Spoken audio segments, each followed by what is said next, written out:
Hey, everybody, welcome to the Strive Summit podcast. I'm your host, Alex Hanna, and with me today I have the marvelous David Campbell. David, go ahead and introduce yourself. Hey, dude. Thanks again for having me, Alex. I'm super excited to be here. Everyone, my name is David Campbell. I'm a application specialist with Topcon Solutions, and really that's just a fancy way for saying I teach, I consult, I implement a lot of the construction technology today, including like a lot of your Topcon kind of hardware, GPS technology, or total station scanners to actually software like with Autodesk and their construction solutions. Awesome. So, big brain stuff. That's awesome. Yeah, dude. So, for our listeners out there, I've actually been working side by side with David for a little bit here. And he actually has a podcast. You want to talk about that for a minute?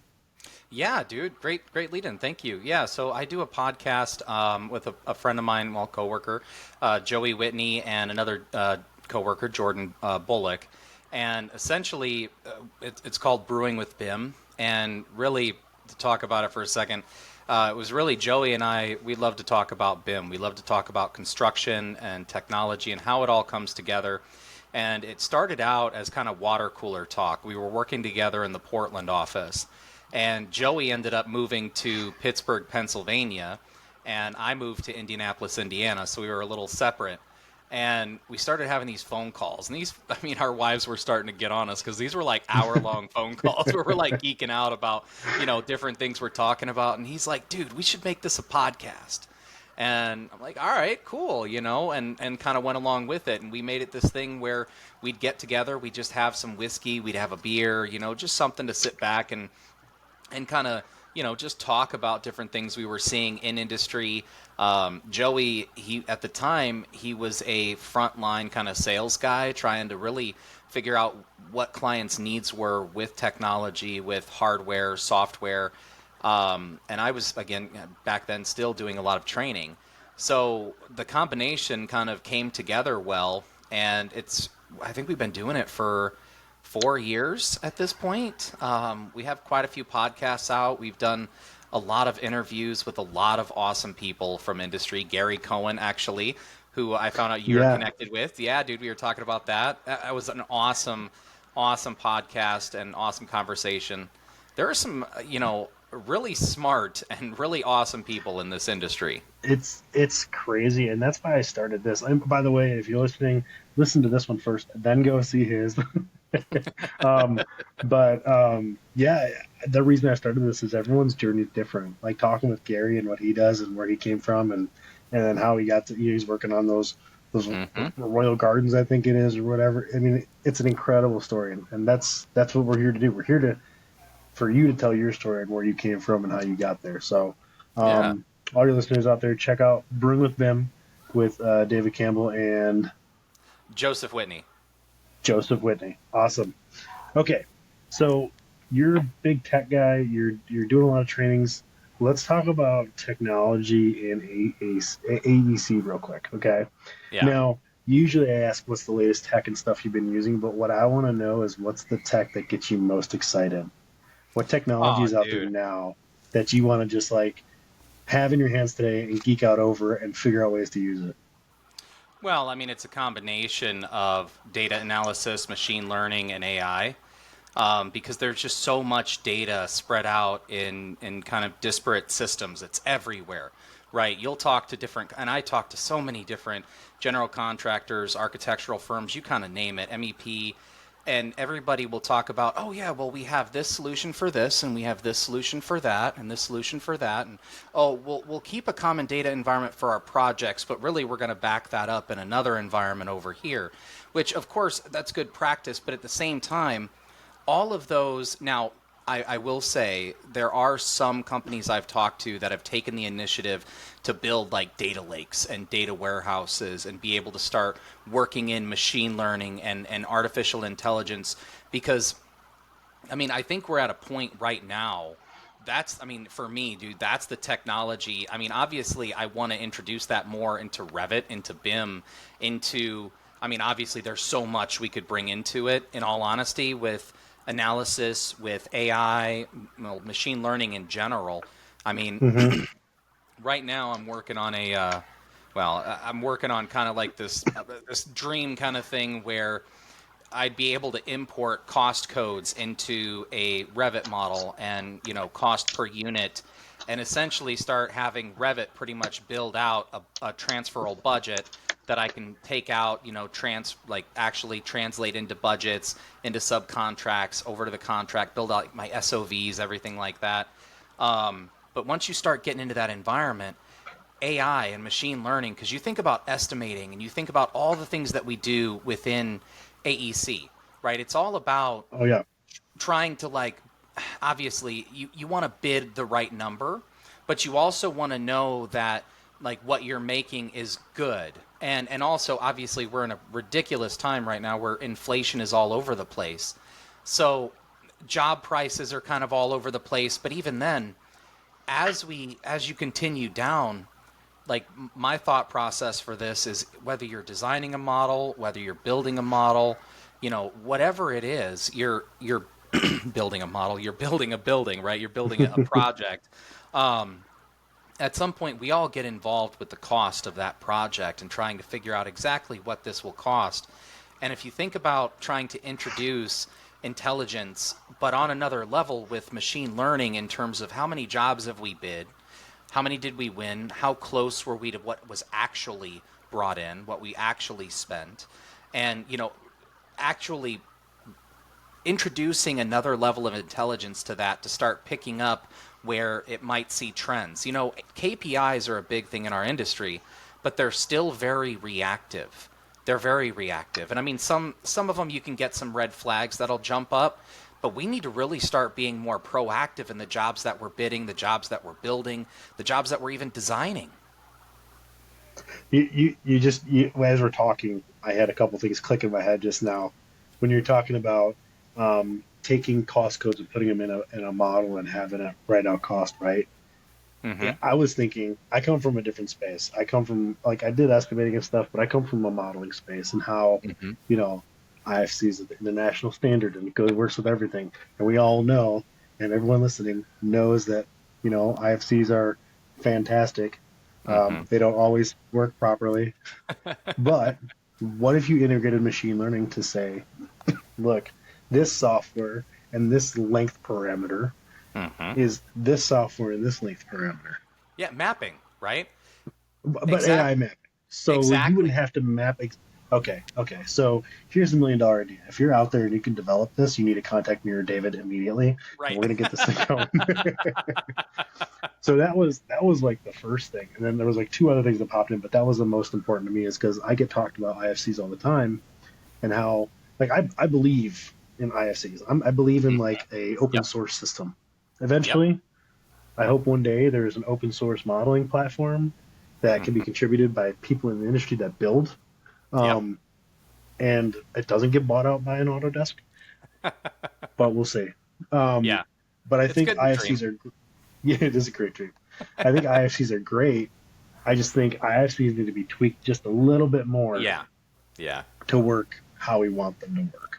Yeah, You I know, completely agree, man. They need some more data with them. I mean, the geometry, obviously, you can start to map parameters, you can start to create your property sets and things like that for mapping, but at the same time, some of the data gets translated over. Like, I try going from Tekla to Revit or Tekla to IFC and then to Revit, and we lose so many things during the translation, or the elevations, the levels will be all over the place because they didn't check a specific button, or they're not really working in the right there's obviously so many different things, but I mean, I feel like if we could get to a really good standard with BIM, yeah, dude, I'd be all down for a open standard. Like, if it could yeah, translate across, heck yes.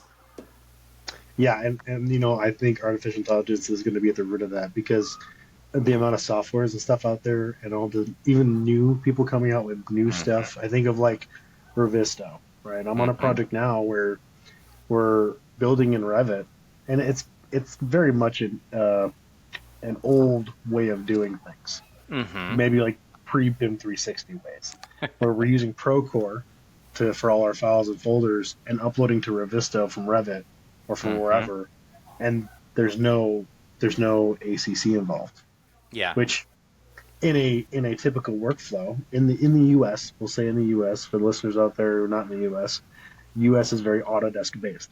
So Yeah. if you're working in Revit or AutoCAD, you usually have an AEC project online that everyone compiles all their work to, right? Mm-hmm. And so when I heard about this, it took me back a little bit because I'm like, that's not very typical. And I had to think, I was like, is this new? Like, am I missing something? And I'm like, no, this just isn't right. It's just how they've always done it. The dreaded quote that I gotta put that on like a sign on my wall sometime and just like it's how we always done it. Yeah. Um, No, it's yeah, nuts it's when you see these yeah, big organizations and the ancient ways that they still follow. I went to this football stadium. I think I was telling you about this. I went to a football stadium, and you would think this million to billion dollar organization would understand how their building is built. Like they would have some standards in terms of the technology that is used for their stadium and how accurate those drawings are, the as built documentation, things like that. I was looking at these drawings and they just stacked CAD drawing on top of CAD drawing for years, it seemed like. And it's funny because, you're looking at these drawings, we're looking at these sheets, and the lady I was walking with, she points out and she says, Dave, do you see a 4-inch main gas line here? And I look up, no, there isn't a 4-inch main gas line. She says, yeah, it's because it's over here in the locker room. It's like, holy cow. Like, that's kind of nuts. Like, that's nuts. You guys don't have even like that. It's just not as built, like documented. I don't, it's crazy. yeah.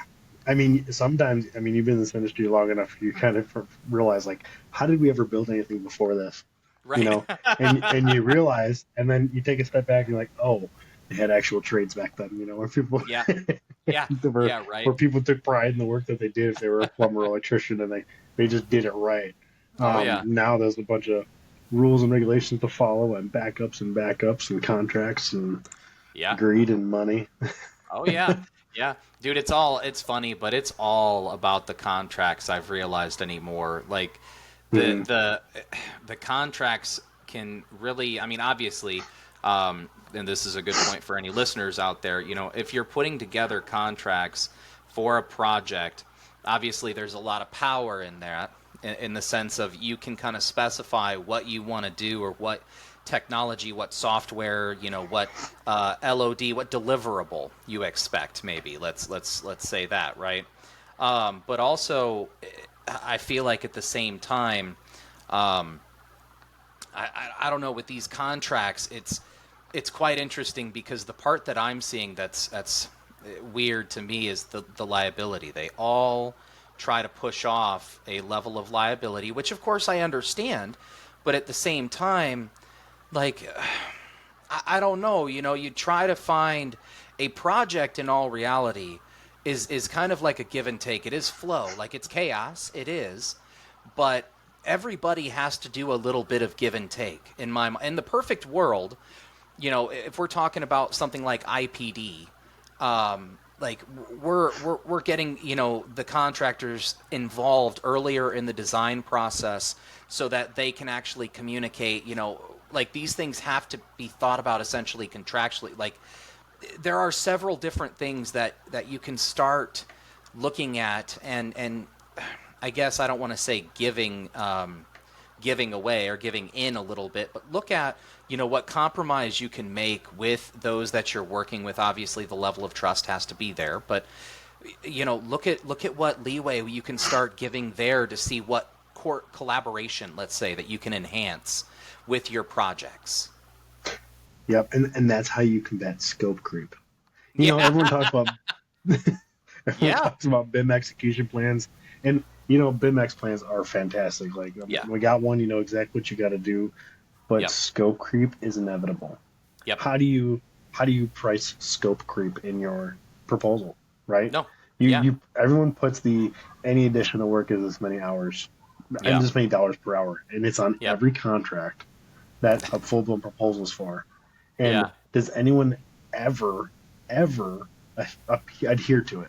Does anyone actually put a balance out and say, yeah, you owe me this? No one No, I does don't it think so. No. because Yeah.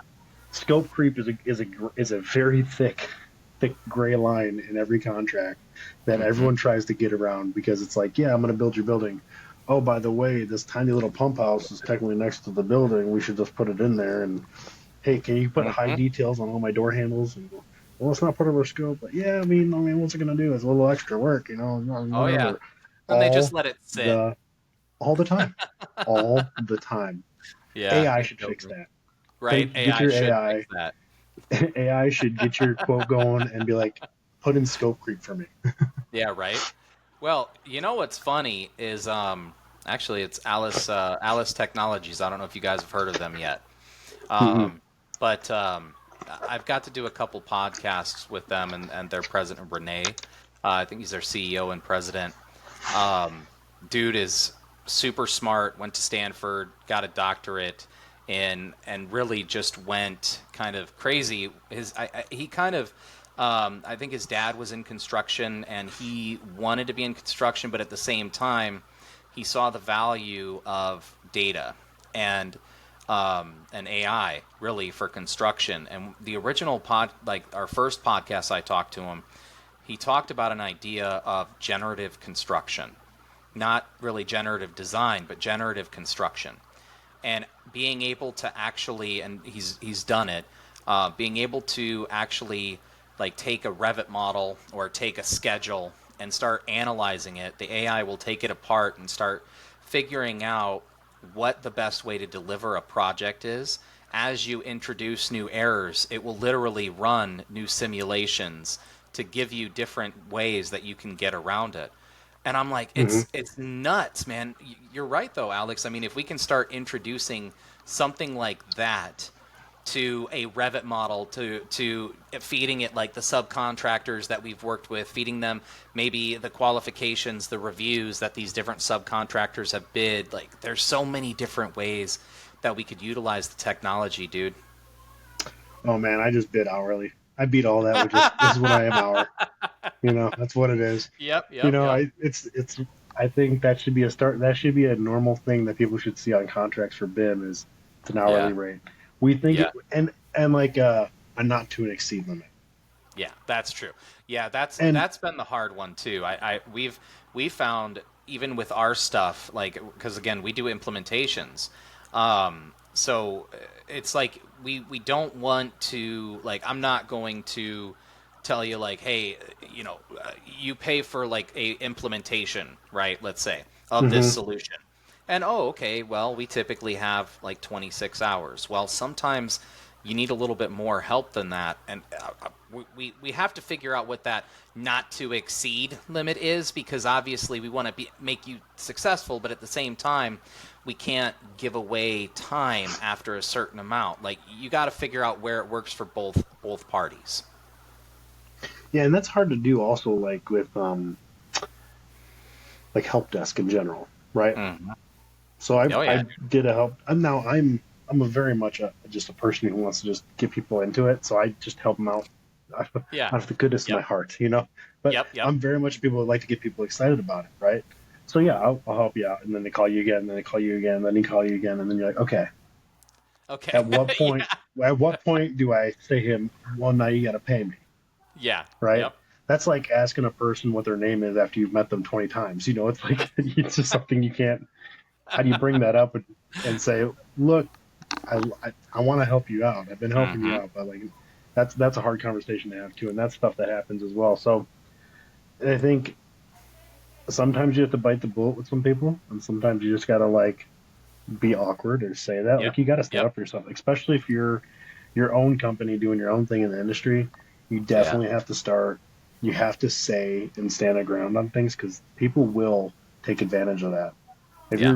If you're good at what you do and you have a big heart, you want to help people, like great. Make sure you have something in writing that you're getting paid. Yes, 100%. Um, okay, so I want to talk about your journey to where you're at now. So today, right? You're Oh at yeah. Topcon. You're doing ACC.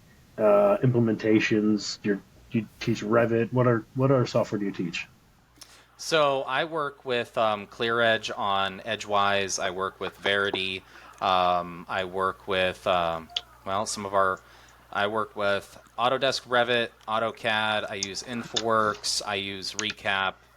I also use a lot of our Topcon products, such as Magnet Collage or Magnet Collage Web, Topcon Pocket 3D, 3D MC, the 3D machine control. I kind of use a variety of different products at this point, Bluebeam Review as well. Um, but dude, It, I mean, oh, go ahead. that's got to be exciting. I mean, at Oh some yeah, point, a lot of people don't do is they don't take a step back and they don't realize what they just did or what they do, oh yeah. right? Like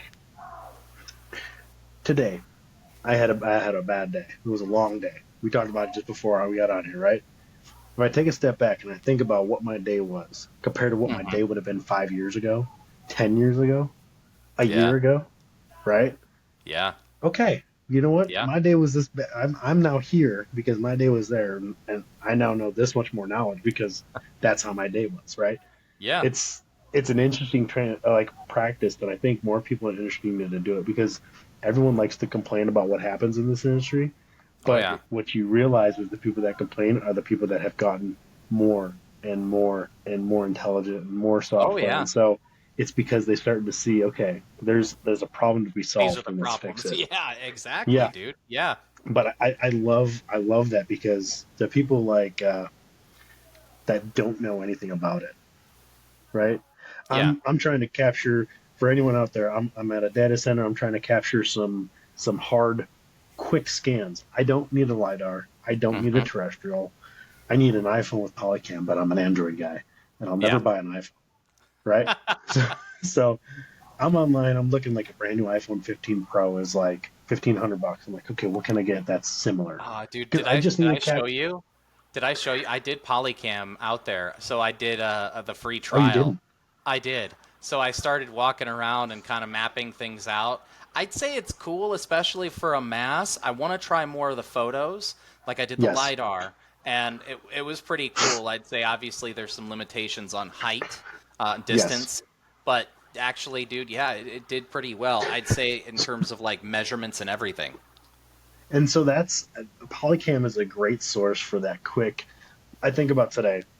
You got to you're inspecting some stuff or you're looking some stuff and you're not quite sure, so you got to go find another guy, bring him over, look at it, find an answer, go back, draw up a conclusion, take photos of where you're at and things like that, or take a scan of the area, the part you have in question, Hmm. and now you can hand this person, whatever you find him, this is what I'm looking at, Yep. right? This is the issue. Here's the distance I'm seeing, right? And it's a clear visual. I think of like, I mean, LiDAR scanning, everyone talks about scanning, it's surveying, it's massive projects, it's land, Yep. it's buildings.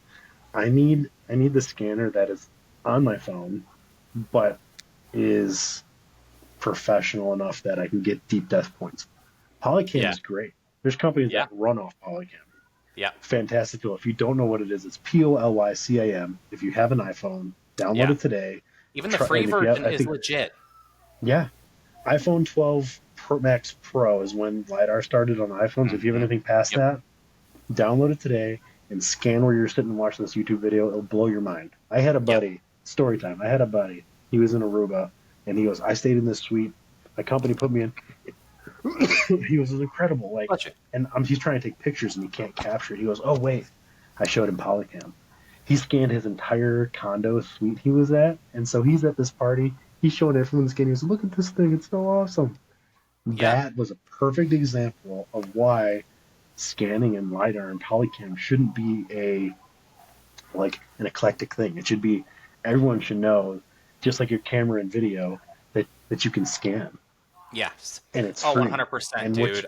it's incredible. It is. So I got sucked in quite a bit with both Polycam and Pix 4D.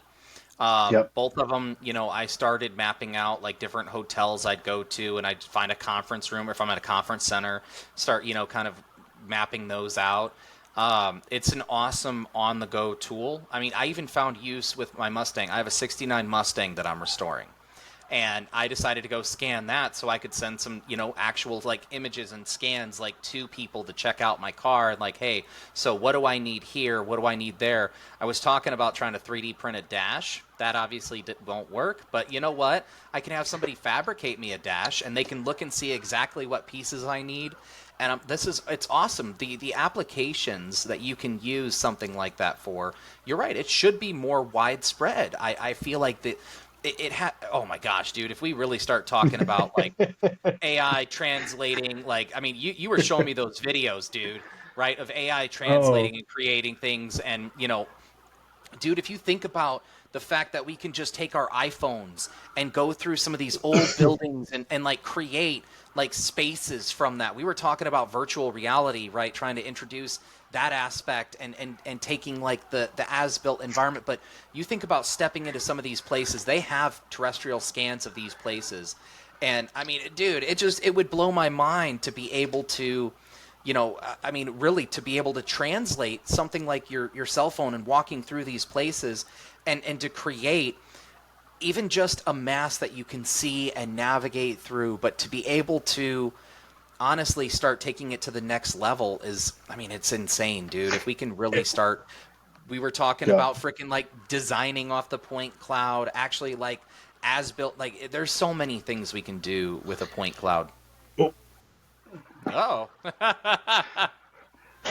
I'm staying at a hotel and I'm trying not to touch anything electrical. Are you staying at a Best For Western or no? Kidding. I yeah, love Best Westerns. undisclosed location. No, I'm Right. so for listeners out there, my lights just flashed, but I think I'm okay. I'm not electrocuted. Still have all my fingers. I'll check my toes later. Um, yeah, no, I agree with you. Like this technology, and I hear it in your voice how excited you are, and that is what I love about this industry. Because if you find that thing that just gets you going, like if you're passionate about it, there's so many avenues in this industry you can Oh go yeah. into. Oh I dude, it's nuts. so some of the guys that are on site, I'm introducing them to Polycam, and Mm-hmm. instantly, when can I buy a laptop? How can I Yep. get free software? Oh, do you have an EDU? Have you been to college lately? Do you have that email? Does it work? Sign up for free software. Get it for the next Yeah. 4 years. Take Yep. some online courses. Get Autodesk certified. Start a job. Start your career. Right? Yep. It's so easy to get into nowadays. It is, But dude. no, that avenue doesn't exist for people, and that's why that's frankly that's why I'm building Strive is to show Yeah. that avenue exists and build it out. So okay, we've ranted way too long. I need to know your story. All right. You're all good, man. Yeah. So, Let's uh, yeah. go ahead. How far back do you want to take it? Like when was it where you were like, you know, for me, I like taking things apart. Couldn't put them back together, but I love taking things apart. I was manufacturing car design mindset. That's where I grew up, and I have a Mm-hmm. manufacturing background before I got into construction. Mm-hmm. But that all started for me when I was a child. And then Yeah. I turned my RC cars into like battle bots. And like you attach pens to them and forks and knives and you run them into each other. You know, that was me growing up. Heck yeah, man. Where did you think your creative mindset took in, and then how did you find your way to BIM? That's what I want to know. Where does your journey start? Where you Oh started and man. then got into BIM Yeah, and that's an everything in interesting between. one. Everything in between. All right. So, I mean, in all reality, I think it started in like middle school, high school. I ended up taking this was like super early, but I ended up taking like a CAD course, CNC course, and then this design class. And this was on like a construction track that we had in order to take building trades, which was a program my high school offered. Wow, that is Yeah. awesome. First off, props to your high school. Oh, dude, awesome program. I absolutely love it. Every year they still have the program. They build a house, like the school will buy a property and they will build a house on that property and then they will sell it to someone in the community. They can auction it off or something like that. But then the funds go right back to the school and to the building trades program. And, Awesome. yeah, dude, it was a great start for me. Now, I would say I loved building trades, but I also loved the design aspect of it. I loved, being able to even just initially place cabinets. That was something I thought was really, really cool. Being able to place and space cabinets, and Well, right after high school, well, during high school actually, I ended up joining the Army, joining the Indiana Army National Guard, and I joined as a combat engineer. And there for a while, engineering was kind of just what I did in the Army. Now, we did a lot of different things. We did bridge building, blowing up bridges. I became a engineer explosive ordnance clearing agent, so EOCA. I became, I did a couple deployments to Afghanistan, and during my deployments, my first deployment, we actually did a lot of vertical and horizontal construction all over Afghanistan, really building new FOBs of forward operating bases, combat outposts, joining like different cav units or infantry units to build them like a shower or a bathroom, just building them, Hmm. bringing in Chigos or clearing new areas for new FOBs to actually, or new COPs to be built, building schools, building roads, a lot of different things, and then transitioning into route clearance where we did a lot more of, we looked for bombs, we cleared roads, tried to keep supply roads kind of open. People say we do like these village kind of patrols or town patrols where we'd kind of go through different places. It was kind of an interesting piece of my life, but as I came back, I wanted to transition more like back into civilian. I was feeling like I wanted to get out. I was finishing up my second contract. I did a total like 13 years. So I was finishing Yeah. up my second contract and decided I want to transition back. And I was really trying to figure out what I wanted to do. I went into the Carpenters Union, my local Carpenters Union here out of Hobart, and unfortunately, it was really, really hard to find work as a first-year apprentice. Now, one thing I've glazed over here, guys, is I actually got married in 2007. Actually, 2007, 2009. I'm mixing up my numbers here. I graduated in 2007. I got married in 2009, and I had my daughter. My wife had my daughter August of 2009. Had my son Gabriel in 2011. I have 5 kids at this point. So at that point in my life, I think I had You are a 2. busy man. Sorry to Yeah, interrupt. You are a busy man. yeah, dude. And don't tell Yeah, your wife you glazed over that. right. But like at that point in my life, I had 2 kids, and I was trying to make sure I had a consistent paycheck. I wanted to take care of my family, kind of Hmm. young, and I couldn't keep up with essentially the Carpenters Union with the work that I was trying to get. It wasn't panning out, so I decided to go and work as a correctional officer in a maximum security prison, and they were hiring right then. They could give me a steady paycheck and benefits, and I also figured out that I could go back to school and utilize my GI Bill benefits. So Yep. while I was working for the state at the prison, I went back to school at Ivy Tech, which is a community college here in Indiana, and I studied design technology, robotics and automation, and architecture, because I thought that's really. Initially, when I first got into this industry, dude, I thought that's what I wanted to do. I was like, There's yeah, only two paths that people take that they think is available. And that's engineering and architecture. yep, And everyone out there is wrong. There's a third yep, path that was drafting and is now design or drafting mm-hmm, technologies or whatever they're calling it now. yep, That's BIM. yep. That's what That you want to is, do. yeah, It is yep. a direct path. You could be just as great and high pay and responsibility as a BIM guy as you could with an architect or engineer. Sorry, Yep. continue. No, no, no, no. You're all good, dude. Yeah, because I mean, you're right.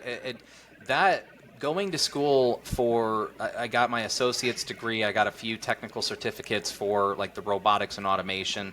Um, that really started me in my career in terms of like getting into the industry. I got with a small architectural firm at first, actually, and then I ended up getting with a structural firm at the same time. I was doing work for both a couple of different firms, trying to figure out what I wanted to do and to make money, of course. And I started kind of working with these projects and quickly realized that, well, I wanted to do a little bit more than design. And then I translated over to design build, and I went and worked for a company. They specialized in pre-built, like how pre-built casings, like shells, right? And then Okay. they designed everything around it and on the inside of it. And essentially, that gave me a little bit more into the actual design, build, translation of where was your, I got CAD certified in Revit, and Revit certified at that point, just at least for a user, and started kind of learning more about construction there, and realized I wanted to do. At that point, I was drafting a lot, and they were having me do renderings and having me going out to the field a little bit, but really focusing on drafting. And I wanted to learn more about like the CA kind of aspect or a PM aspect. So Yep. I ended up going to I would say a very small architecture firm. It was literally two older architects and myself, and I was the only person that knew Revit in the firm. And it was quite Yeah, I'm interesting sure that was because exciting. yeah, dude, it was very exciting. Yeah, there were some interesting long hours for fire drills for projects that you got to get out. I worked CA for a lot of their jobs, which was awesome for me. But I started tying back to the community college and started teaching as adjunct faculty. So I was teaching their Revit classes. I was teaching the CAD certification courses. And this company from Portland, Oregon, originally called the PPI Group, which is now Topcon Solutions, Hmm. they called me and asked me if I wanted to teach their introductory Revit classes, and if I'd be willing to learn a program called Bluebeam Review. I'm like, oh, yeah, sure, let's do it. And in all honesty, dude, that opened my eyes to a completely new part of our industry, like teaching, consulting.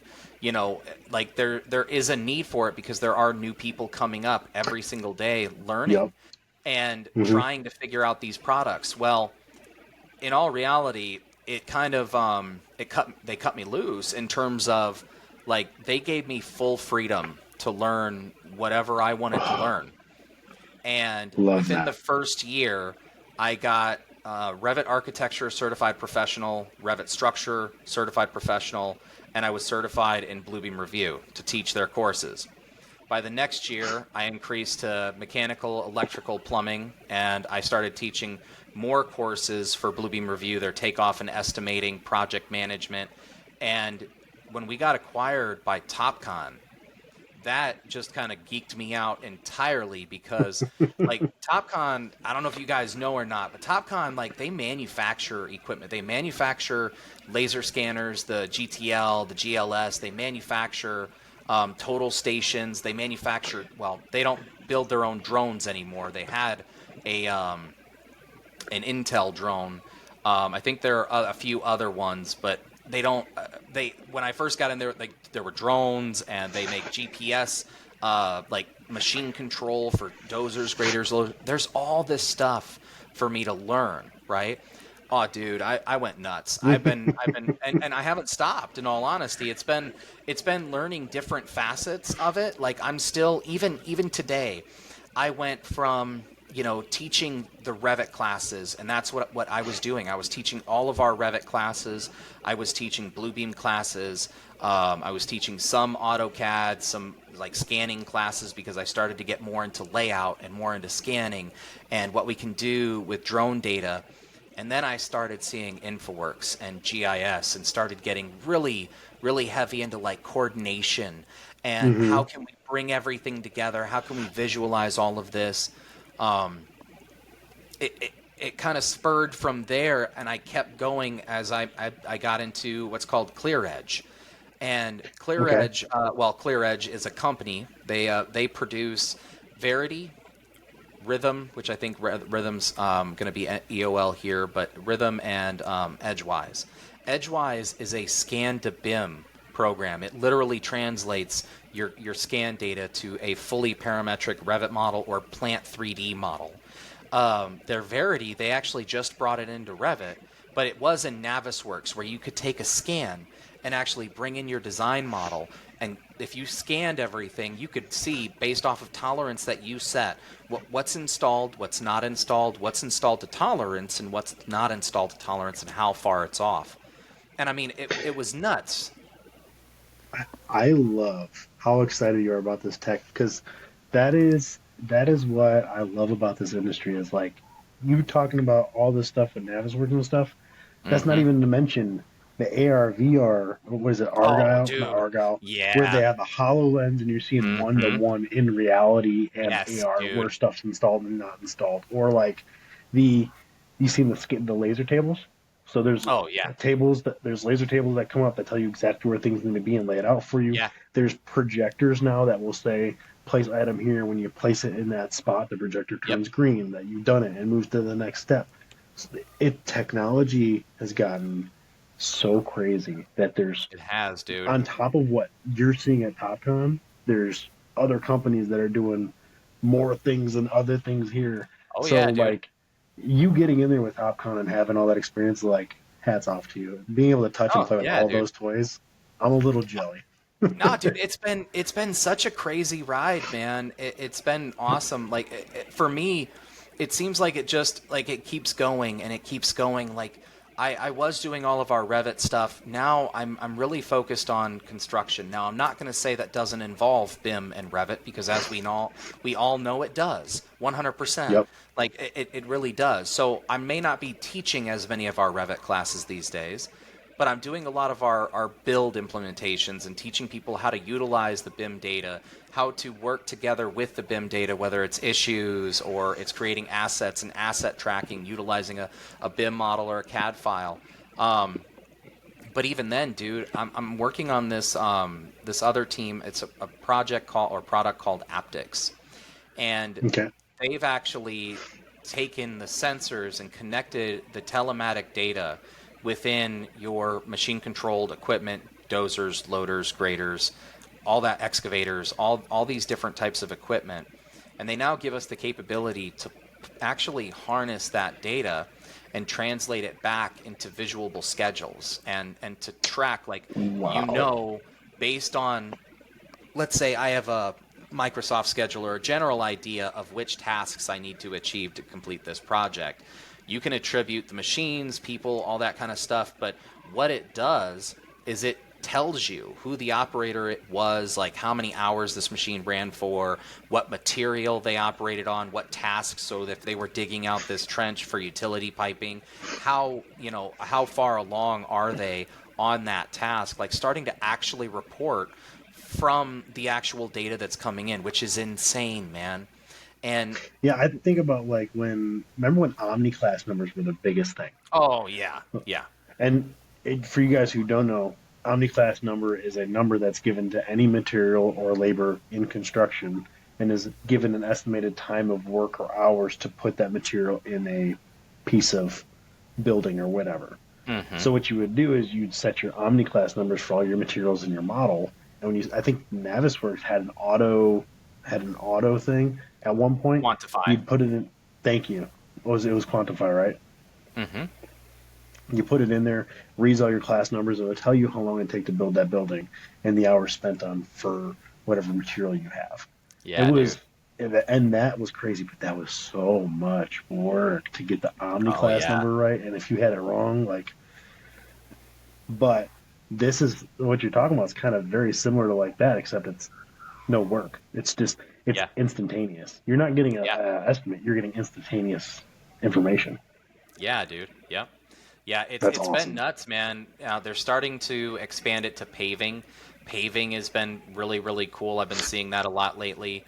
Um, but I can't wait to see as it translates over to the BIM side.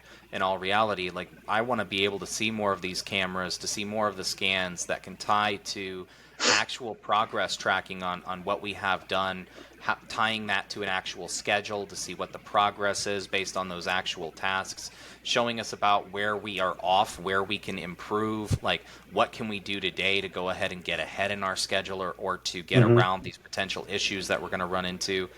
Um, that was that's actually it's funny, but kind of wrapping up towards the end of my journey here to where I am now.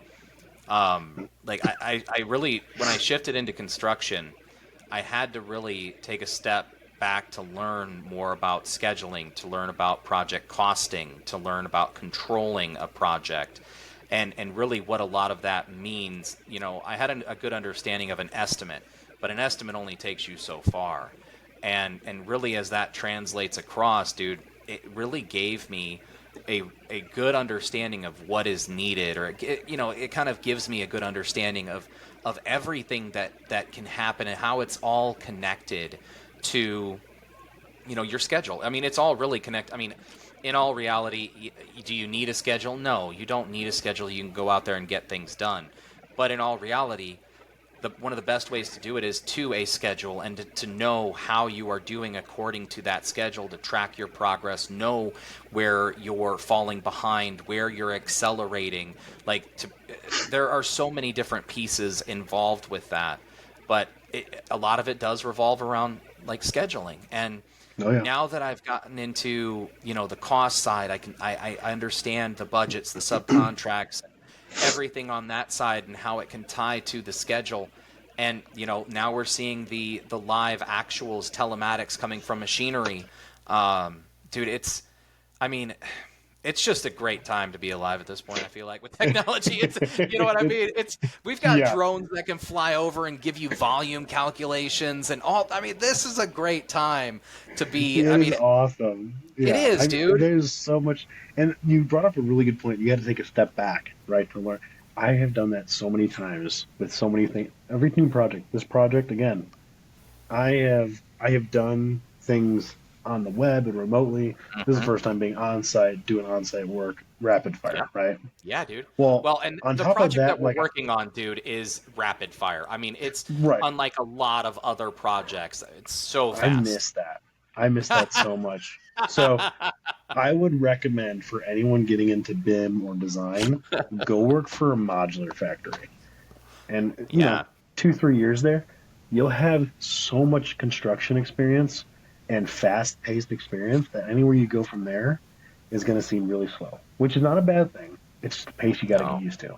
I Yeah. remember, I remember when I left and I went, and I was like, man, this pace is killing me. Where's my next project? I need it like tomorrow, right? Yeah. I need to get this stuff out. And so like when I got into this one, I was like, oh man, I miss this. I'm right in my spot. But what I took out of it was sitting in, where we're at, some of the things you Hmm. don't consider for estimates, right? Yep. Yep. The these the 5 or 6, you know, um, outhouses you have, and then the big Yep. Yep. trailer, and then the connexes you got to do for storage, and Yep. then Yep. all Yep. the loaders, and all the little things you would never put into an estimate. Because I'm thinking construction, I got to build it, I got materials, people, right? Yep. Well, then you Yep. got equipment, and then you got snacks, Yeah. right? Well, you have your Like, project management team. You have, yeah, well, dude, you have consultants that you'll computers. bring in. Yeah, dude. Up there it went again. Yeah. Yeah, so yeah, Yeah, but I mean, you're right, dude, and it's really opened my right. It's really opened my eyes in terms of what those expenses to a typical project can be, and even then, yeah, like we were talking about earlier, listening to some of the conversations that we're having with these guys, like the PMs that are on site, and they're talking about, hey, we're coming up to a point where I think we need to slow down. These guys need a break. Our schedule can handle it. If we push these guys too hard, I don't think we're going to get really good work out of them. Different things like that. If you can really analyze your schedule, if you know your schedule like that, and you can say, I know my people, this is a good point where we need to slow down a little bit because we're not going to get the best quality out of these people right now. Whereas if we right, slow down right. for a day or half a day or whatever it is, and we go ahead and come back 3 day, give them a 3 day weekend, right? And come back on Monday, people are ready to go. That's good quality work. If you can understand and know your schedule and know your people, it's going to set you up for success. I want to go back to uh, your your your journey Yeah, real yeah, quick. yep. So, before you hit Topcon, you were teaching, Mm-hmm. right? And you were working at the structural and architectural firm. What is the story behind how you got into teaching? Because I think this is important that a lot of people say, like, I even say it too. Well, I did this and then I taught that and I was teaching. Well, how did that translate? How did you say, I'm going to go teach? Who did you reach out to? What was that conversation? Actually, Because, that's a go that's a ahead. great question. So while I was in school at Ivy Tech, I had an instructor that actually a few instructors that were really, really awesome people. And the thing I loved about the community college is that they were real people working real, like they were out working for different firms. Jason Gordon, he was an architect for several years, got to show me a lot of his big projects. I can't remember, I can't remember his last name. He was one of my structural engineering instructors. He actually worked for a structural firm in the city. And these guys were able to give me like real world kind of teaching, right? And in all reality, my passion kind of took off. And with those guys, they kind of saw that I really loved it. I won a design award from Ivy Tech a couple of different times. And Jason approached me and asked me if I'd be interested in coming on and, on staff to help teach. And I told him, well, I've never really done it before. And he told me, it doesn't pay too much, but we can, obviously it'd be awesome to have you here. We can put you on the design board. So that was another huge thing that I loved about that school is their design board. They pulled in a lot of different industry experts, like people that were either coming in or people that had been established. NIPSCO was there as one of the, they had their Wow. representatives there. A lot of big companies in the area would come in to advise Ivy Tech on what their programs, like how they can evolve their programs, how they can evolve certifications to help people when they graduate to get jobs. Hmm. So sitting in on that, dude, just being able to sit in and listen to those people talk, it was awesome. But that's really how I got into teaching. It was kind of an interesting transition, though, I would say, because teaching at Ivy Tech was great, but I'd also find that some people there, they didn't really want to be there. Even though they paid for the class, they didn't want to be Yep. there. Yep. Professionally, I don't run into that as often. I do prefer like teaching professionally because a lot of times people are, passionate or they paid for a class, like they're going to learn it. They're going to be there. Yeah. Yeah. I remember I had a talk at MSOE, Wisconsin, or yeah, Wisconsin, Madison, Milwaukee. One of those places.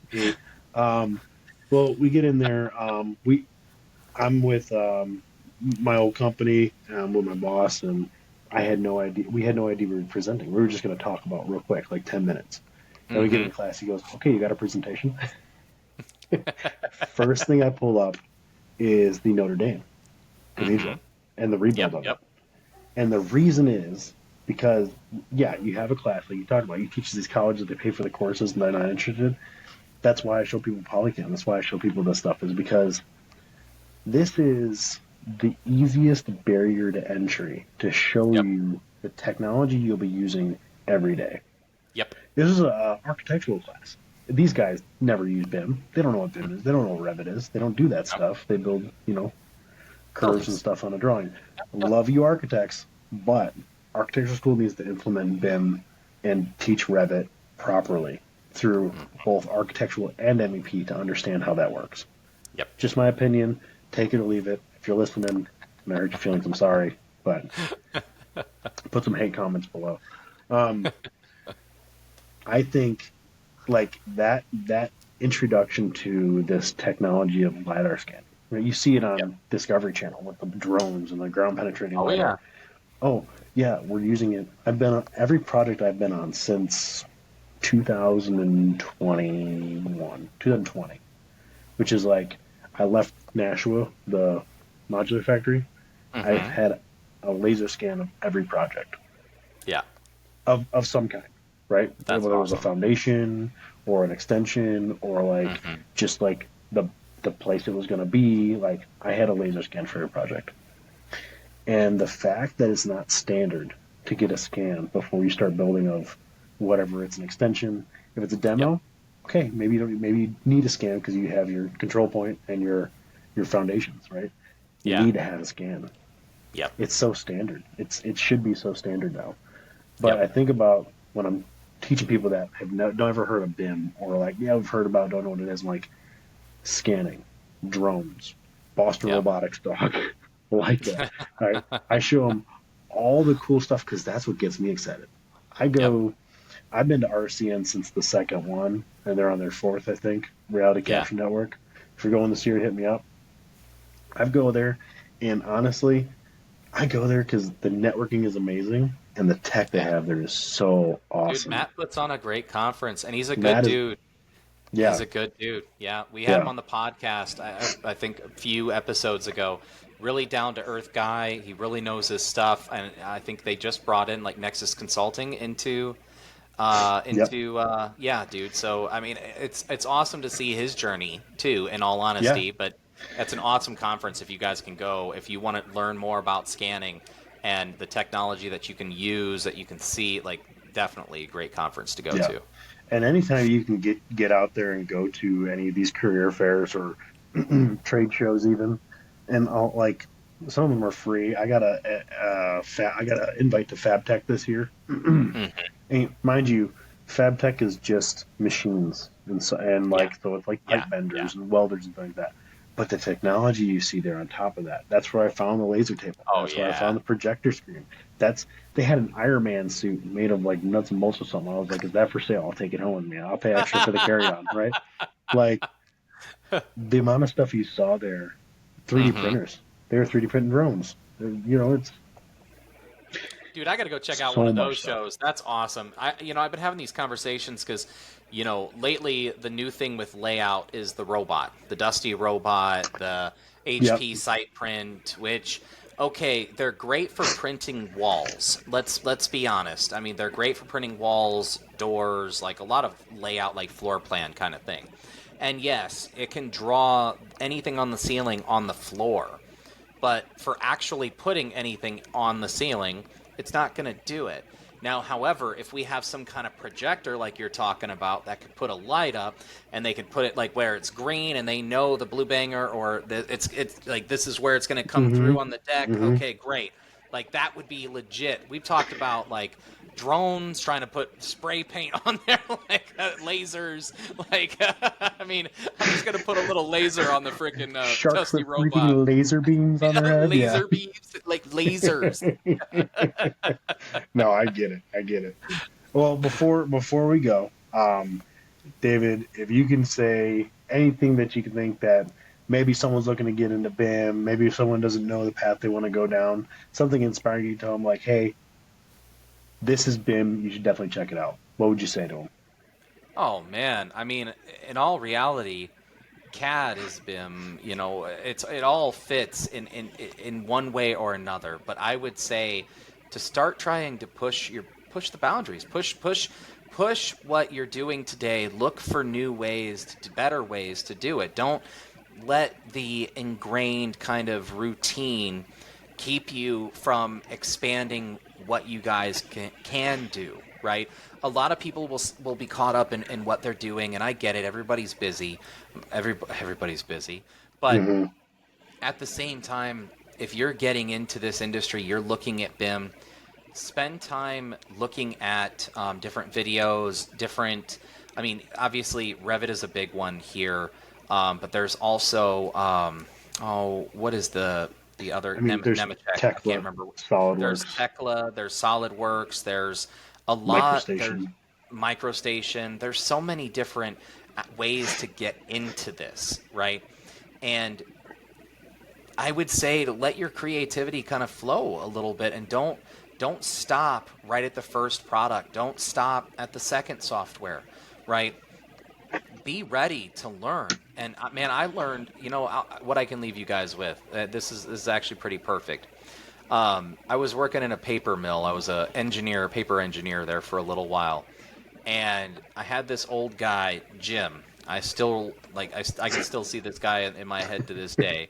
This guy lost like two of his fingers on a paper roll, and he would come in every day and he would say, "Gentlemen, if you're not learning every single day, then the world's going to pass you by. It should be your goal every single day to learn something new. And if you don't, someone or something will pass you and will take your place. And when you fall behind, you got to work twice as hard to catch up." So in my mind, I'm like, man, if you can, even if it's a few minutes, 20 minutes, 30 minutes, take a chance, watch the videos, watch some YouTube videos, check out the forums. You know, Revit City. Oh gosh, BIM Augie, object. BIM Object, Augie. Like, there's a lot of different forums and groups out there for support. There are a lot of great podcasts out there too, as you guys are trying to, get further into this. BIM is a beast, right? When you really look at it with the different LOD levels, with your BIM execution plans, and diving into this, even a complex Revit model where all, let's say Navisworks, even Revit or Navis, like where every discipline is brought together, right? And you're looking at this coordinated model. Yeah, that can be intimidating, but don't let it stop you from diving into it. It is cool, it is great. I mean, a lot of times I do these first person walkthroughs, and I often think like back to being a kid playing James Bond 007, like GoldenEye.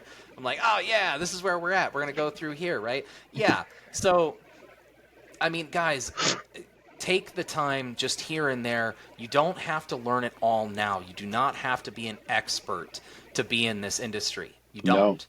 You don't no. have to be an expert to be able to draw something in Revit, to be able to figure out how a wall, like, you don't even have to be a drafter. If you know how a wall is built, if you know how something is done of construction, you can design it. You just need to learn how to do the picks and clicks in the program. Each program might be different, but guess what? Construction is all the same. It is, no matter what. I love that, David. Thank you so much. I appreciate you having on the podcast. I'll definitely have to have you and maybe a couple panel people on here, and we'll discuss some other things. We can talk. We can Yeah, sit here that'd and be speak awesome, all day dude. about it. Heck Um, yeah, man. And by the way, I wanted to, I yeah, wanted to make sure I talked to Joey, and I want to invite you onto our podcast as well. I think you have a lot of great topics to talk about. We were talking about trying to figure out, like, educating BIM, trying to hmm educate the youth, and bring more people in using technology, AI, like ChatGPT 4.0. There's so many different things we can talk about, dude. I'd love to have you on the podcast sometime. definitely, definitely. Just send me that invite. I'll be on it. All right, brother. All right, all your listeners out there, if you like what you listen to, please subscribe on YouTube, TikTok, and LinkedIn. Follow us, and we'll see you next time. All right. Thanks again, everyone.